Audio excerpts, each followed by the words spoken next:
Hanggang saan ang kaya mong gawin para sa iyong kapaligiran? Kaya nga ba o hanggang salita na lamang? Sa bawat lungsod, ang mga kanal ay minsan naging buhay na pinagmula ng kalakalan at pamamahala ng tubig. Ngunit sa paglipas ng panahon, habang lumalaki at umuunlad ang mga lungsod, ang mga kanal na ito ay napapabayaan, nakalimutan sa ilang kaso, iniwan na lamang. Sa ngayon, marami sa Mother Barangay Bolyao 1 ang humaharap sa hamon na nagbabanta sa kanilang kalusugan. Kung walang tamang pangangalaga, madalas mag-overflow ang mga urban na kanal, nagdudulot ng pagbaha sa kalapit na barangay at nagiging sanhin ng trapiko at pagtaas ng mga panganib sa kalusugan dulot ng maruming tubig.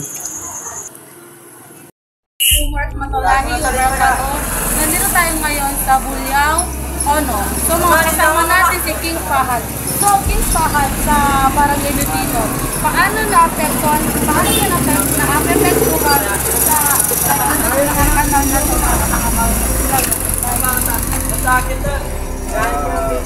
Para sa akin lang, ito lang kasi diferensya dito sa aming barangay. Mahirap masyado maalis yung mga basura na paligid. Gusto rin namin masolusyonan para maging malinis na kanal namin. Sige, maraming salamat po.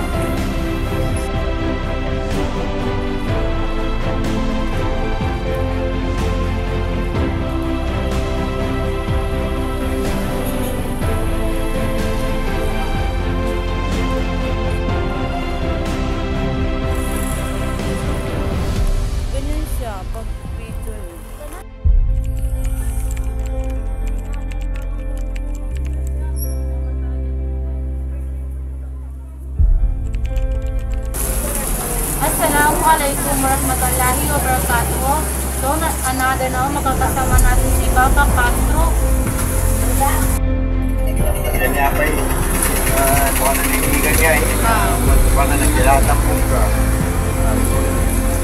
Kung hindi na lang. Hindi na nakaragi. Nakagawad siya. Hindi nakagawad. Mali sa kagil. Hindi yan po yung natali yan. Wala na niyapan. Why? Hindi magkakaroon na eh.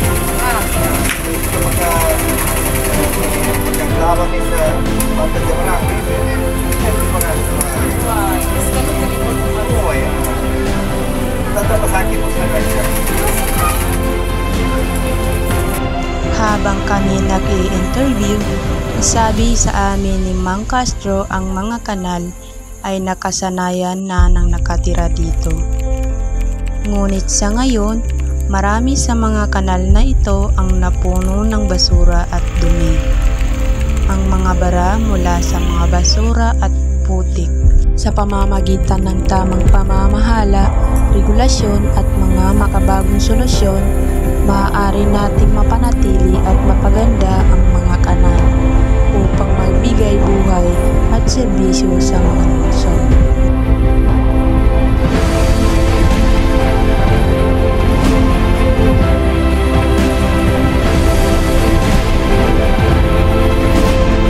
Ang mga kanal ay hindi lamang mga daan ng tubig.